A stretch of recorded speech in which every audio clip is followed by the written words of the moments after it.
Glad to be here. We're going to start with an old protest song from the 60s. Still relevant today. Goes like this. There's something happening here. What it is ain't exactly clear. There's a man with a gun over there telling me I've got to beware. Think it's time we stop. Children, what's that sound? Everybody look what's going down.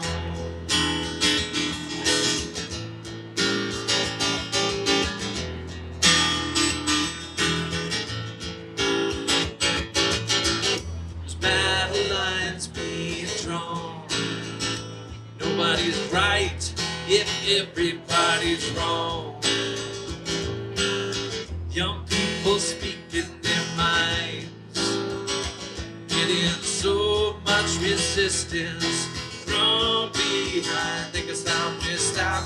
Hey, what's that sound? Everybody look what's going down. Stop, children, what's that sound? Everybody look what's going down.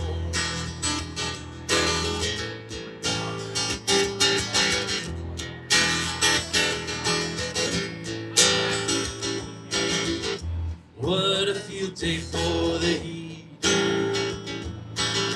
10,000 people in the streets, singing songs and carrying signs. They mostly say hooray for our side. Think it's time we stop. Hey, what's that sound? Everybody look what's going down. Stop, children, what's that sound? Everybody look what's going down. Stop, hey, what's that sound?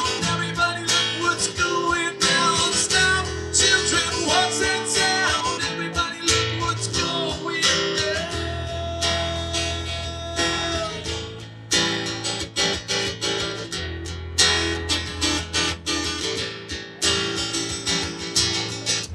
Paranoia strikes deep into your life, it will creep. It starts when you're always afraid. Step out of line, the man come and shake you away. Think we gotta stop. Hey, what's that sound? Everybody look what's going down. Stop, children, what's that sound? Everybody look what's going down. Stop, hey, what's that sound? Everybody look what's going down. Stop, children, what's that sound? Everybody look what's going down. Stop, hey, what's that sound? Everybody look what's going down.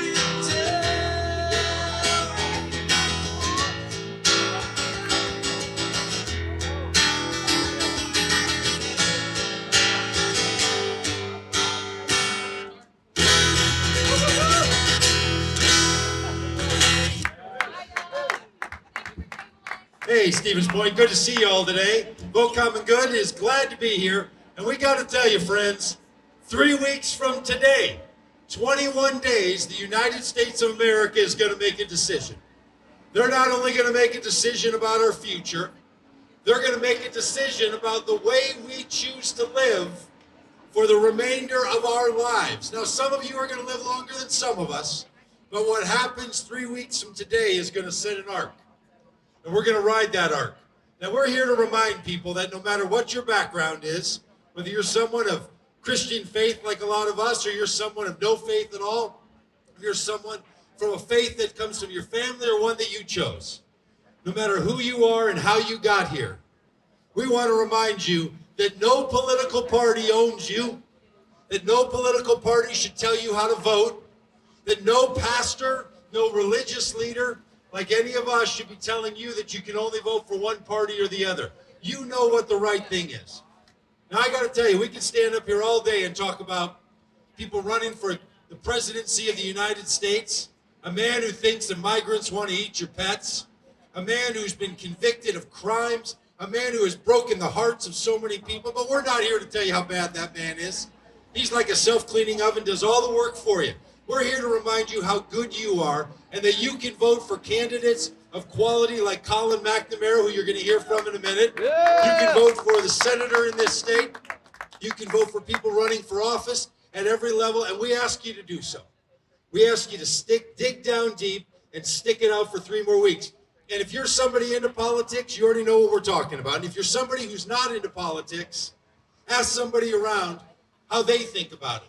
You don't have to think about politics all the time or who you're going to vote for. For some of us, we know it's like your Halloween outfit. You're not thinking about it in July. Start thinking about it sometime in late October. But now is the time, because 3 weeks from today, so much is on the line. You have the privilege of living in a great time of social transition and change. And I got to tell you, this isn't the first time. This kind of pressure that we're under in this country has been going on a long time. And not only in the great state of Wisconsin, but all over the country. And Genesis B., the poet laureate of Vote Common Good, is here to remind us that what we're experiencing now is something that we've experienced all over. Genesis, would you come up and remind us about what we've been living into and what we're experiencing in the country today?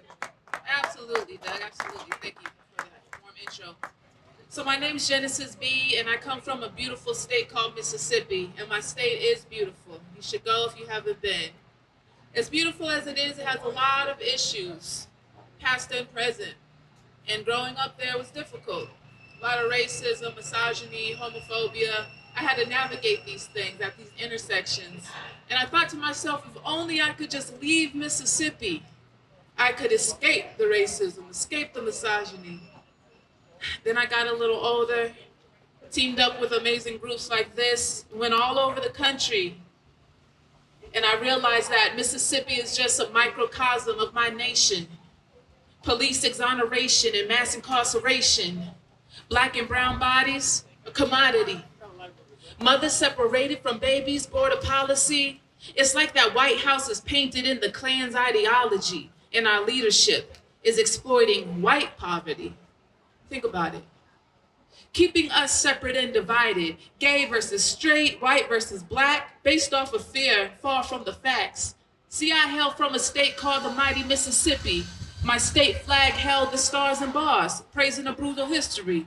It flew in front of schools and in my judge's court, sending a clear message to us that our lives are not important. See, my dad was only 5 when the Klan drive by and bust bullets into his house with 6 children inside. On the back of the truck, a Confederate flag flying high. And these are the truths that some choose to deny. See, Mississippi, like America, eats your child and mine. The white supremacist lie is a prison of their own design. You forfeited your humanity in order to deny mine. 'Cause supremacy is a lie. Some have accepted it, a Confederate curse they inherited.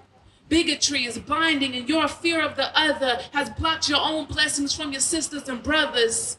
Outrage, fatigue, I'm screaming, I can't breathe. From the top, it trickles down, from our judges to police. 'Cause the illusion of freedom is far more dangerous than any jail cell or cramped cages. Yes, Mississippi is a microcosm of my nation, where cowards replace white sheets with fake avatars, repeating their parents' folklore, tooth fairy Santa Claus, the history's whitewash, Google black codes and bylaws. In the comment section, sound off, sound off. Lord, they sound off. Call me a nigga, a bitch, or a dyke. You call me whatever you like. I've been through worse in this fight, and the hatred in their words just proves that I'm right. See, Mississippi is a microcosm of a country that always needed me, but never wanted me. My melanin and skin is a sin, sentence to build your economy? Shit. Pack the prisons, fill the quota, make us felons, suppress the voters. Travel bans and deportation, killer cops, no resignations. Just federal indictments and mock trials. You see, my heart bleeds as the billboard reads, "Make America white again," as my favorite rapper concedes. Kanye. Making me question everything that I believe. But still, I love America because I have hope. Some choose to jump ship and some steer the boat. See, I know that love and humanity lives in the smile of every child, in the heart of every kid. So be brave enough to break the curse. We need you at the polls, out in droves, fighting against the biggest you oppose. Study law, run for office, make a call, write your Congress. Use your voice and choose a march. Malcolm's gone. Grab the torch. Yeah. Read a book, write a rap. Just speak with truth and deal with facts, please. Alt-right affiliation of Trump's administration, Confederate infiltration, neo-Nazis showing faces. Just fueling the fear and the hatred while expanding their corporations. Do you see now how Mississippi is a microcosm of our nation? I'm Genesis B, y'all. Thank you.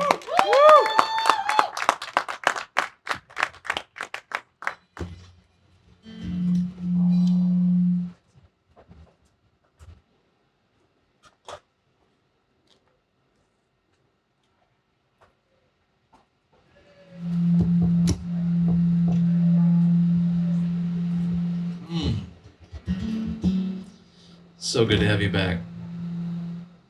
I think we got to turn it down on the other speaker a little, Doug. Thanks.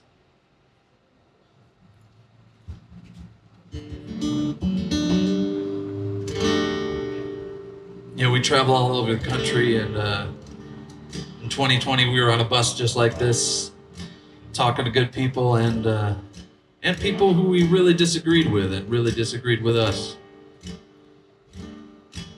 And we got to share a little bit of our stories and hopefully find some common ground, even if it was uncomfortable. And so I wrote a song that tells a little bit of my story. Maybe it's a little bit of yours. It goes like this.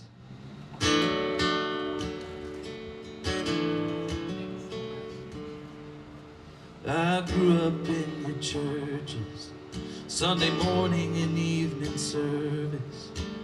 Knelt in tears at the foot of the rugged cross. You taught me every life is sacred. Feed the hungry and clothe the naked. I learned from you the highest law is love.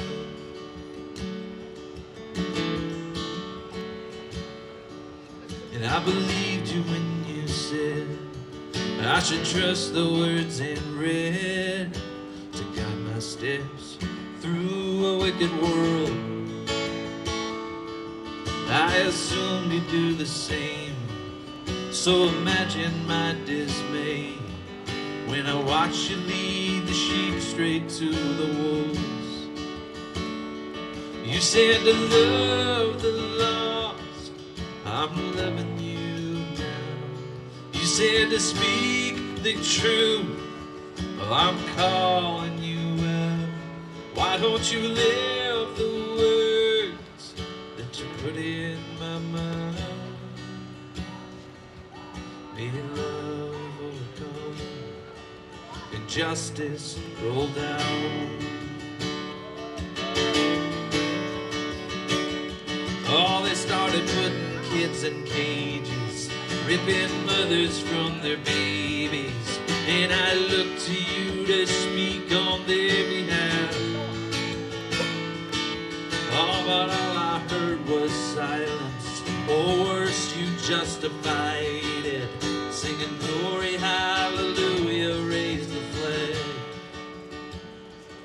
See your fear turned to hatred, but you baptized it with language torn from the pages of the good book. You weaponize religion, and you wonder why I'm leaving to find Jesus on the wrong side of your walls. And you said to love the lost, I'm loving you now. You said to speak the truth, well, I'm calling you out. Why don't you live the words that you put in my mouth? May love overcome and justice roll down.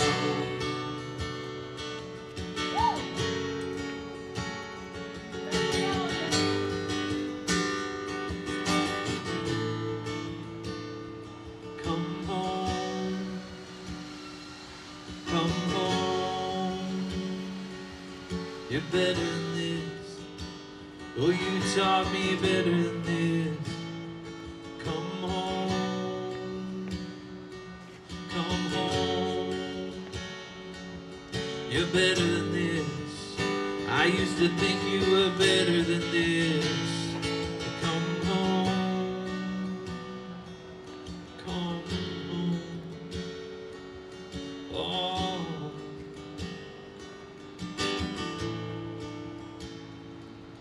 Maybe I was too naive, or I just didn't want to see that there's always been a little poison in the well. A nation sits on stolen land, churches built by stolen hands, and we use the Bible to justify it all. Yeah, from slavery and segregation to mass incarceration. This is who we are, but not who we have to be. There's a lot of work to do to pull up the evil by the roots, but repentance has to come before there's peace. You said to love the lost, I'm trying to love you. You said to speak the truth, that's why I'm calling you out. Why don't you live the words that you put in my mouth?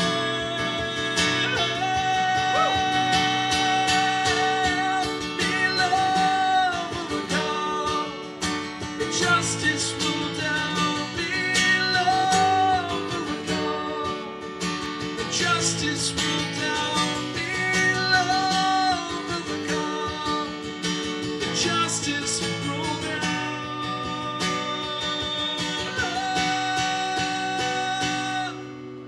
May love overcome and justice roll down. Woo! Thank you so much. It's Dan Dietrich, everybody. My name is Rob Ryerson. I'm a pastor from Fayetteville, Arkansas. It's really great to be with you today.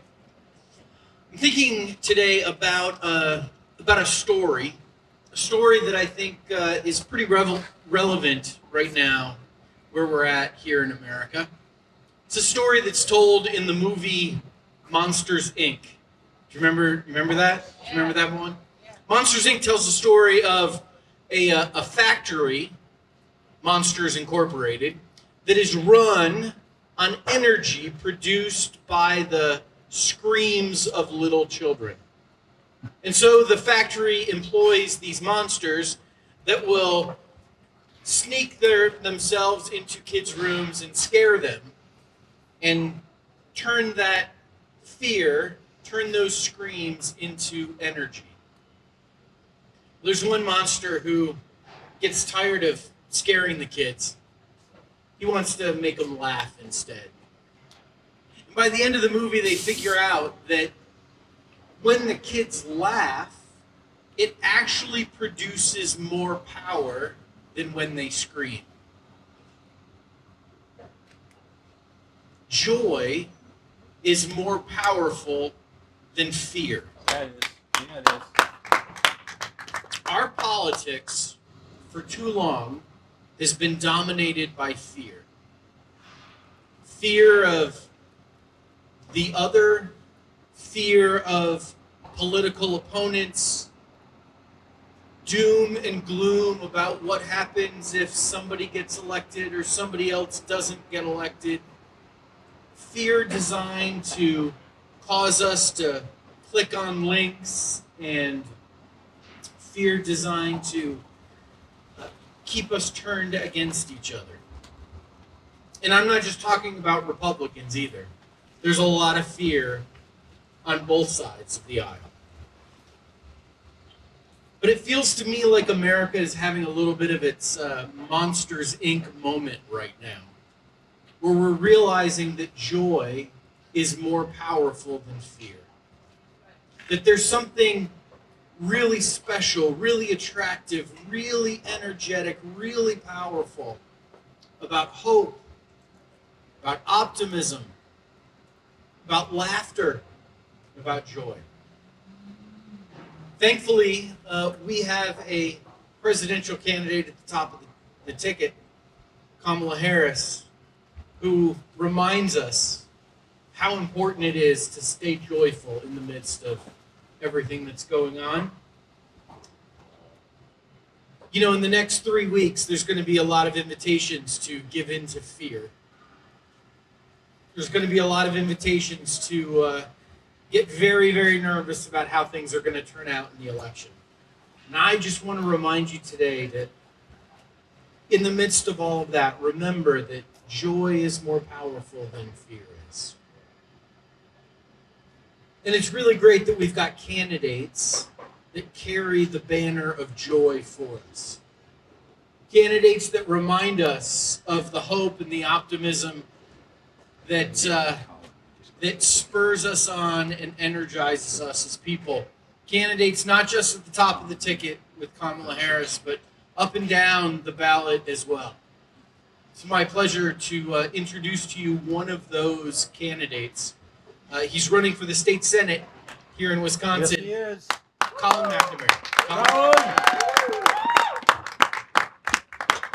All right, hello, Stevens Point. How are we doing today? Yes, sir. It's a little bit of a warmer day. We got some sunshine today. The sun's shining down on us. So that's always an amazing opportunity. So my name is Collin McNamara, and I am incredibly proud to be running for the Wisconsin State Senate in District 24. So now District 24 encompasses a majority of central Wisconsin. And in central Wisconsin, the most important thing is not whether you are a Democrat or a Republican. What matters most is that you do the right thing and you get stuff done. And so that's why I'm here today, because it's time that we vote for the common good and not just the common evil. It's not the lesser of two evils. It is about making sure that we are voting for our values, for our beliefs. And this time I can honestly say this is one of the first elections in my life where I am voting for someone who I can be proud of and not just voting against someone. So I am running because I have been hearing from a lot of folks who just believe it doesn't matter who we elect, because at the end of the day, all politicians are just the same. They don't actually care about us. And you know what? There are times where it's hard not to agree with that one. And it's hard when you see all these negative headlines, these negative attack ads, and all of that coming out, to believe that really there is a difference. But there is a difference. And that's why I'm running, because I want you to be able to believe in your elected representatives again. I want you to know that when you call down to Madison, you are going to have a senator who picks up the phone, who cares about the issues, who's taking notes, and who will take care of you. That is what you deserve here in central Wisconsin. It is about having representative government again. And for the first time in over a decade, when Wisconsinites head to the polls this November, they will do so under fair maps. Yeah. So I grew up in a small town not far away from here. It's a town of 1,301 people. And I was always taught that one person, that extra one, that is every single person, and that's how you should treat every single person, is that they are that one person.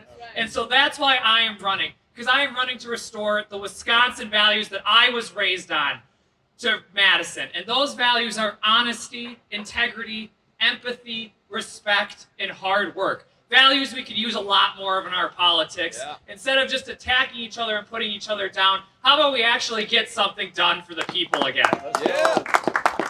And so we were talking about why we have to choose joy over fear. And that's an important thing, because that's what I'm running on here in District 24, and it's working. We are not running against my opponent. We are running for a vision of the future, and it's working because in a district that is drawn to be a little bit tougher, because it's just a little bit harder, we outperformed him in the primaries. We outperformed, and if you compare our two numbers side by side, we outperformed him by not just a couple of votes, by over 2,700 votes across the district, and we are going to do it again this November. In just 21 days, that's what we are going to do. So in 21 days, we have the chance to send a Democratic legislature down to Madison to work with Governor Evers. And here are a few things that what we can do when we send that majority down to Madison. We can get good paying jobs back to central Wisconsin. We can get our people back to work. We can raise wages in the state of Wisconsin.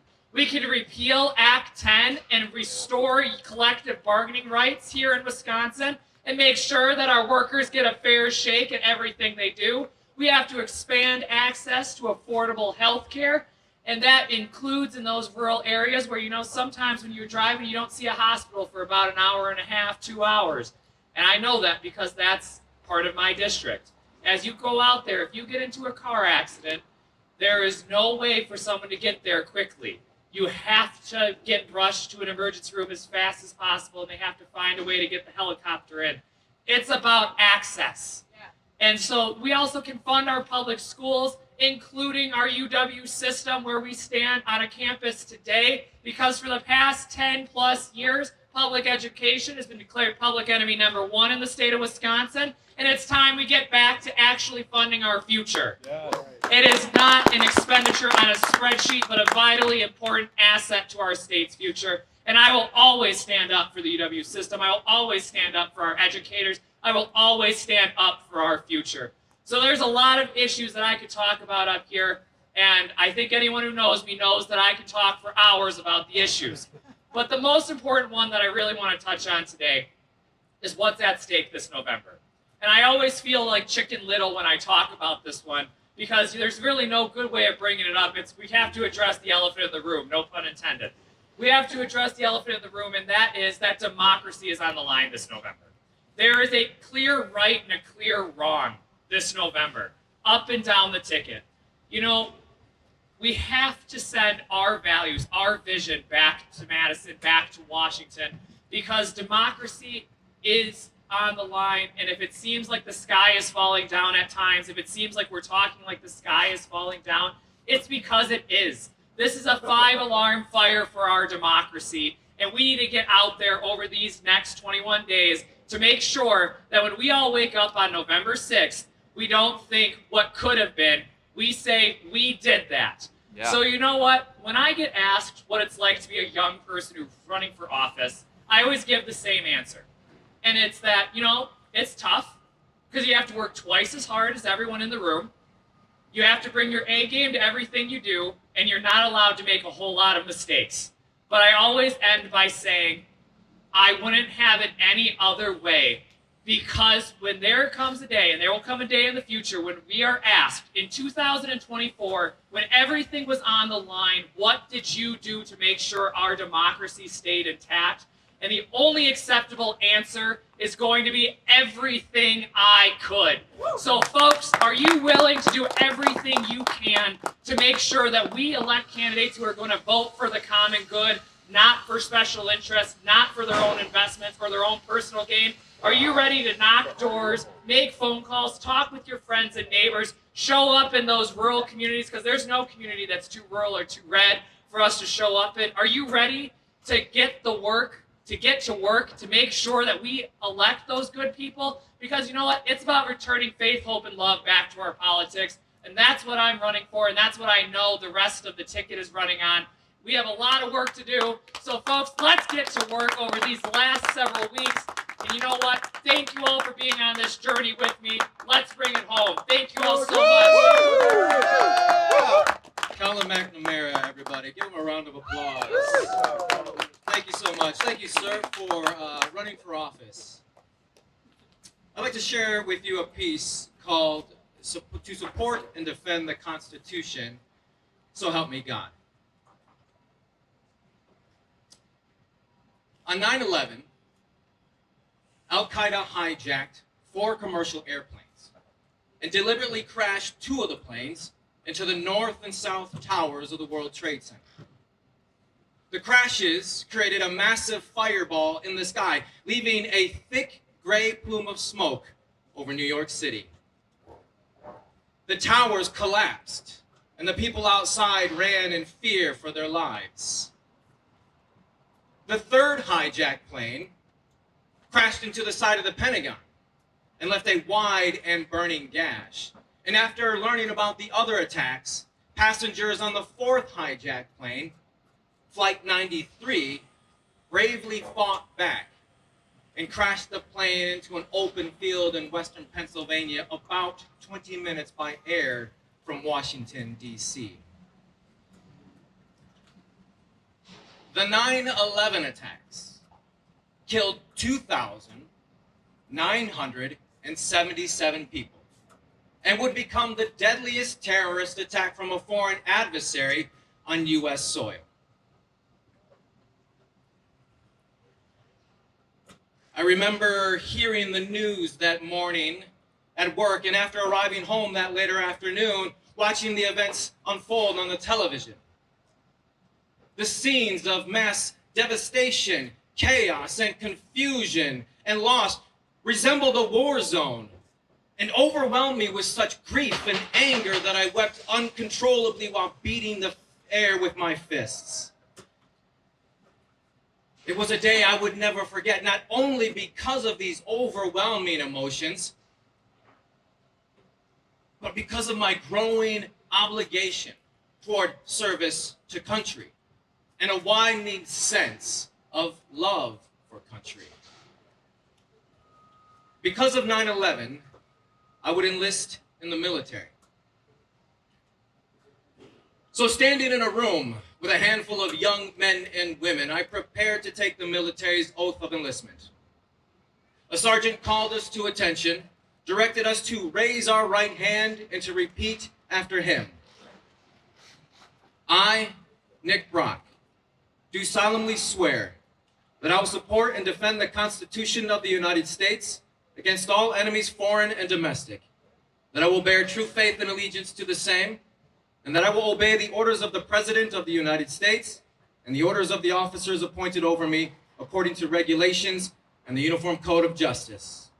So help me God.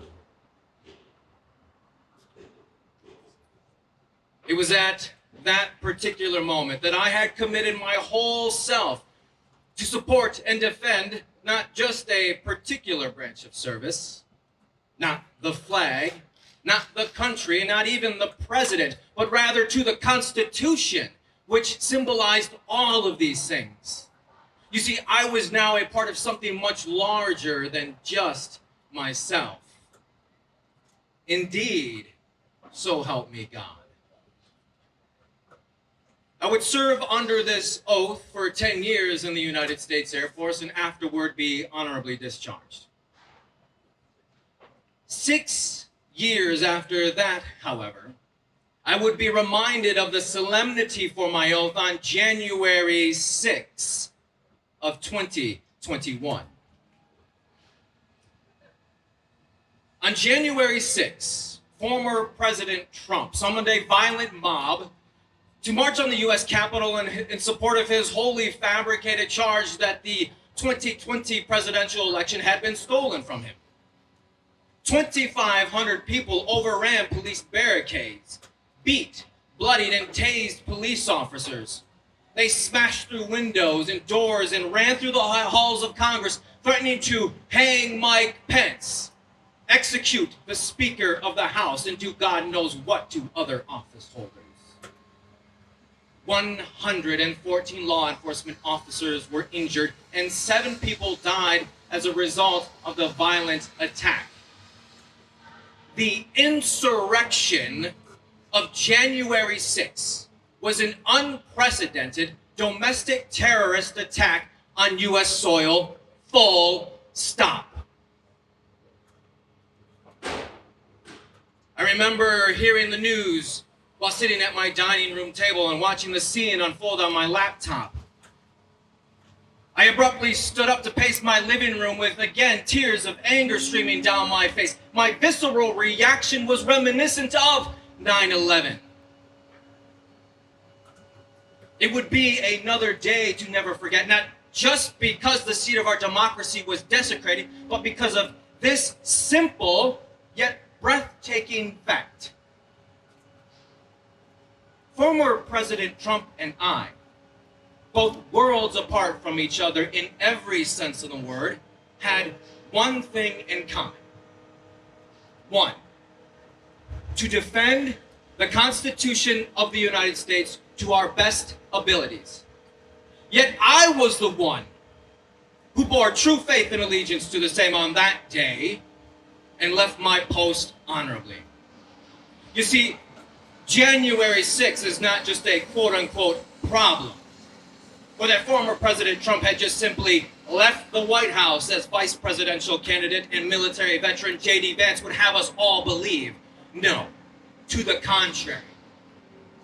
Former President Trump attempted to overturn the election results in order to seize power illegally and remain in office. And when the violent mob he had mobilized laid siege to our Capitol, he had watched the attack on television and refused for more than 3 hours to tell the insurrectionists to go home.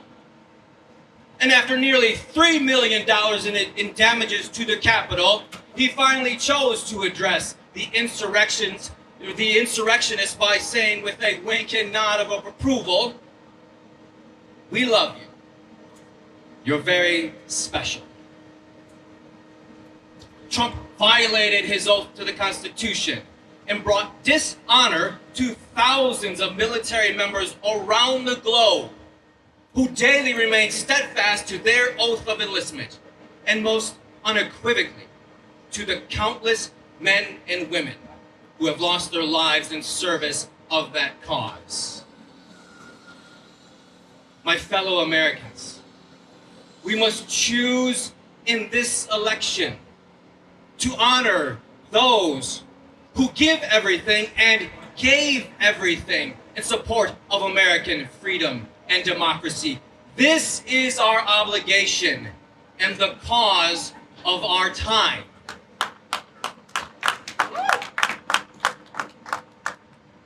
Now, we all know full well that the first 3 words of the original handwritten and signed Constitution makes this obligation clear, declaring from the outset, "We the people," with oversized and large in black letters that loom large over all the rest. In the same way, we must continue to emphasize and place an emboldened obligation on this cause. In order to form a more perfect union, we the people depend on the goodwill of our leaders and their dedication to duty to ensure the survival of our republic. My fellow Americans, is this not our obligation? Is this not the cause of our time? Yeah. Thank you. If your answer is an overwhelming and heart-filled yes, will you raise your hand and stand with me? Thank you. Thank you. Will you stand with me to support and defend the Constitution of the United States with your vote?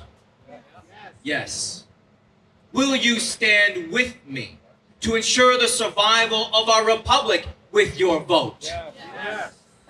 And will you stand with me to support democracy for all, with all of your faith, with all of your hope, and with all of your love, not only through Election Day, but on each and every day?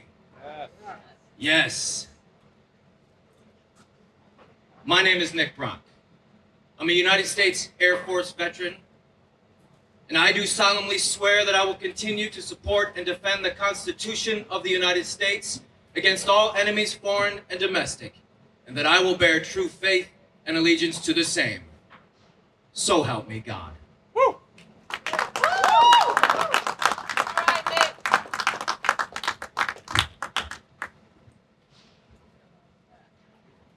Thank you, Nick.